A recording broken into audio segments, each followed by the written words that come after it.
So now I am requesting to Dr. Chandra Kant Sharma for his presentation. Dr. Sharma ji. Thank you very much, Dr. Ashwani, for giving such opportunity. So may I share the slides?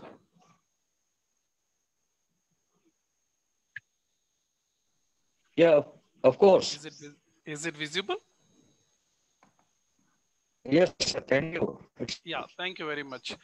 So first of all, I am very much thankful to Honorable Chairman, Honorable Chancellor Sir of Sri Krishna University, as well as Honorable Vice Chancellor, as well as Pro Vice Chancellor for inviting me, and more especially, Professor Dr. Ashwani Kumar Dubey.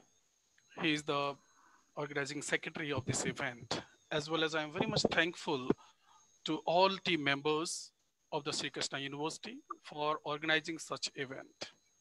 Myself, Professor Dr. Chandra Kant Sharma, I am working as professor and head of Institute of Agriculture Sciences, Sage University, Indore. My background is basically mathematics, then the agriculture sciences and the biotechnology. My specialization is also bioprocess engineering.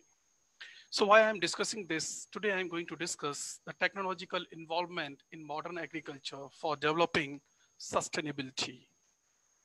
I'm very much thankful to Sri Krishna University for this lovely post. If you see in the world or globally, it is the agenda for the sustainable development. It is very much essential to develop sustainably. Whenever we are doing the things in a sustainable development or in sustainable manner, we do not harness the environment or the natural resources in indiscriminate manner. So whatever we are utilizing, we think whatever we have to utilize in a justifiable manner or in judicious manner. So we have to leave something for the future generations. In present COVID time, I think everyone is aware, we rushed for the food material whenever the lockdown was declared. No one rushed for the materialistic thing other than the food which is required. So of any country, agriculture is indispensable part to develop sustainably. Now, there are so many techniques which are highly useful in the case of agriculture. You can see this image where the drone is utilized for the different agricultural applications. This is the part of the newspaper where the big tycoons of the different fields, they are coming to the agriculture in the form of agri-tech. You can see there are so many companies which are investing in the agriculture sciences, more specifically the Reliance Industries, who is having high exposure with the technology. So without technology, we cannot think in a modern agriculture because we have to have more productivity with the limited resources. Why the sustainable development is important? It is important to satisfy the basic human needs, to provide the agricultural necessities. It accommodate the things in the development of the cities, as well as to control the climate change, as to sustain the biodiversity also. If we talk about the agricultural technologies to improve the productivity, as well as the soil and water conservation is very much essential to have the sustainable development through agricultural operations, we can say that. And to maintain the reasonable cost of the food and the fiber, which is the necessity for the sustenance of a human being on this earth. Whenever we are using the improved technologies, like as the augmentation of the microbial population into the soil, we improve the soil fertility, as well as by incorporating the various, we can give the fertility to the soil, which also improves the water availability, as well as the efficiency of the use. During the food loss, it is very much, it happens in any country if you see.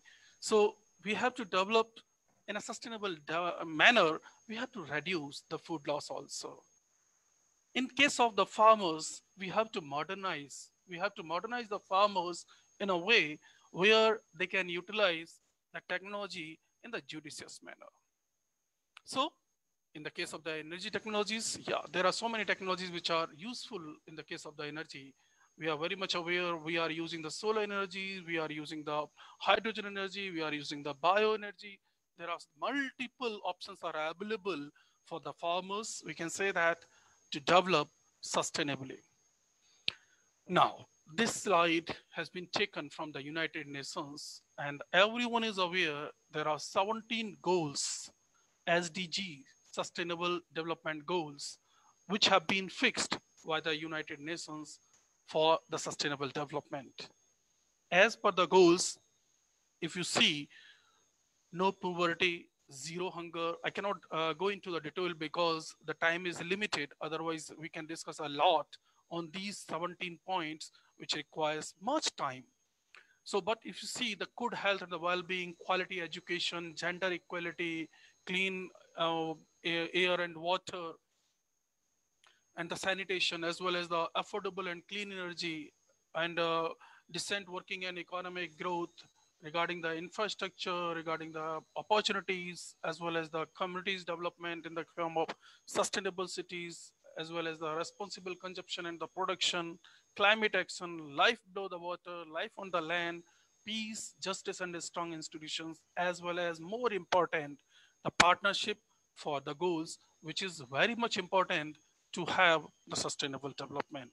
Since the time is limited, so I'm just skipping. Otherwise, we can discuss a lot on these 17 points. If we discuss about the environmental technologies, for many developing countries, provision of the basic water, sewer, and refuse disposal of services are major environment priorities. So we use nowadays the different technologies through which we can, dispose of such noxious compounds or the materials which are present in the cities. We are using the different kind of the technologies to develop the small cities or our local development, we can say that. So we use the solar greenhouses, small farm systems, and the farmer markets where we use the different kind of the technologies. Now, without communication technology, we cannot think anything, because now if you see by the image processing, we can see which kind of a disease is happening into the plant, as well as we can think about the microbial infestation, as well as the insect infestation into the plant through the image processing manner. So such technologies are on our palm through the smartphone. So it is indispensable part of present life if you see about that. Now, being the student of the science, we always think about the different terms, and whenever we are thinking about the science and technology which is related to the nature, these terms comes into the mind. And whenever we think about the synthetic or the natural, we want to move towards the natural. So how this can be utilized? The technological innovations in the different fields of modern science, bio-nanotechnology, by the involvement of bio or nanochemistry at various levels. I'm going to give a small idea about that in that time frame. So this term nanobiotechnology is very fascinating in present era. Those who want to study more in science and technology, directly, they want to work in the nanotechnology. And without biology, we cannot think the sustainability. So it is the amalgamation of the biology with the technology, as well as at the nano scale. In the agricultural sciences, we are trying to develop some effective nanofertilizers which augment the soil fertility. So in my laboratory, we work on the synthesis of the nanoparticles by using the plant as the source, as a reducing agent. So there are some applications of nanobiotechnology we can see, many applications of biotechnology. These microbial, agricultural, animal, environmental, and medical. So these are broadly classified where we can apply such advancements in the different field. These images are very much fascinating if you see about the nanotubes, single wall nanotube, double wall nanotube, and the multiple wall nanotubes. If we classify the material at different scales, at the macro, micro, and the nano. If you see, this is the development which is happening from the Middle Age to the nanotechnology. So we are fast moving towards the excellence, we can say, towards the sustainability. So we can see it is early 1950s where we developed the nanoparticles, and Rome had utilized in the form of different paints to give the different kind of the colors to sculptures. Then the evolution going on, and it is going on basically. So nanotechnology in a gist is a synthesis of functional materials, devices to the control of nanoscale materials, and it broadly classified in the range of 1 to 100 nanometer. And whenever we are doing this, we can harness some novel properties or phenomena at such a scale. If you compare the bulk material with the nanoscale material, it is having the different kind of the properties, as well as the good thing with the nano particles, we can cover that for the large surface. And this is the kind of the comparison between the normal scale and the nanoscale and how they behave at the different.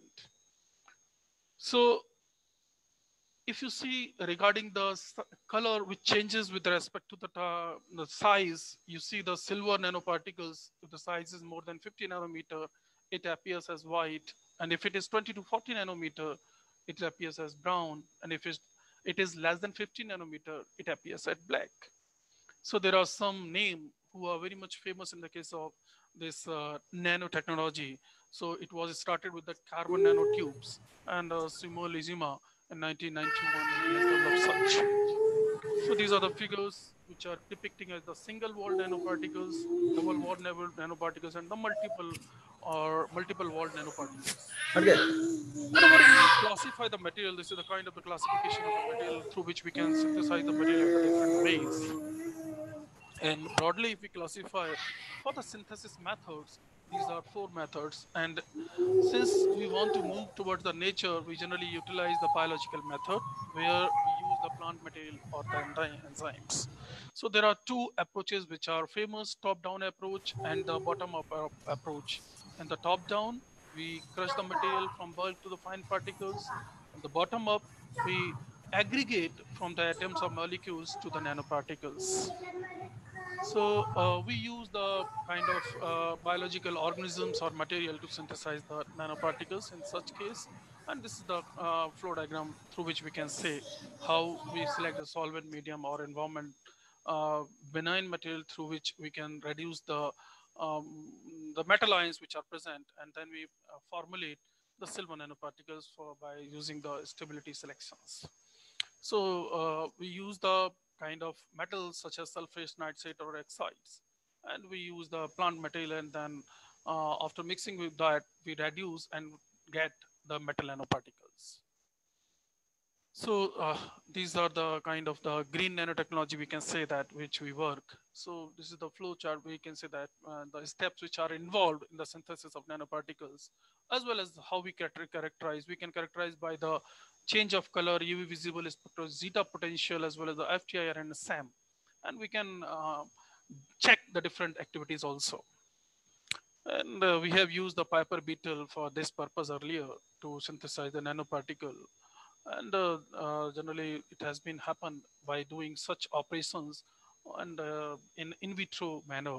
So we have done this and then characterized by the different ways. So I'm just moving with, so you can see the change of color, as well as you can see the spectra where we can see the characteristic peak, which is almost 400 nanometer, which is characteristic peak for the silver nanoparticle. And you can see in the UV visible spectra that is highly visible with that. And it has been characterized with the zeta sizer, and it was almost 59 point something was done. And then the zeta potential was checked also, which was good enough to be characterized as nanoparticle through this. And then the FIR was done to get the idea which kind of the functional groups are present. So that was the study which was done to get the idea about the functional groups which are present in the beetle. Then the nanoparticle was characterized by using the scanning electron microscopy. And then we have checked how these are effective against the different microbial populations. So we can see the Bacillus subtilis was not responded with that, and the Bacillus cereus and Staphylococcus that has been responded with the case of John of elevation. So we can use such techniques in present era. Why I am discussing, because through the nanoparticle use, we can enhance the productivity of the crops or yield in the agriculture sciences. These are some publications which we have made, as well as being the guest editor of the Bantam, we have published the full issue on different aspects. These are my team. Thank you very much for patient hearing. I'm very much thankful to the team of university.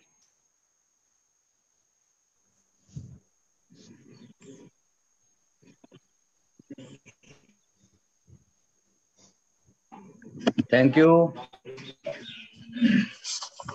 Thank you very much for providing Thank the you, opportunity Professor to Kumar. discuss. Thank you very much to Professor Chandra Kant Sharma ji from Sage University, Madhya Pradesh. And definitely this research and this message will be useful for in the field of agriculture, and will get new task to work for new researchers in the field of agriculture and sustainable development. Thank you very much.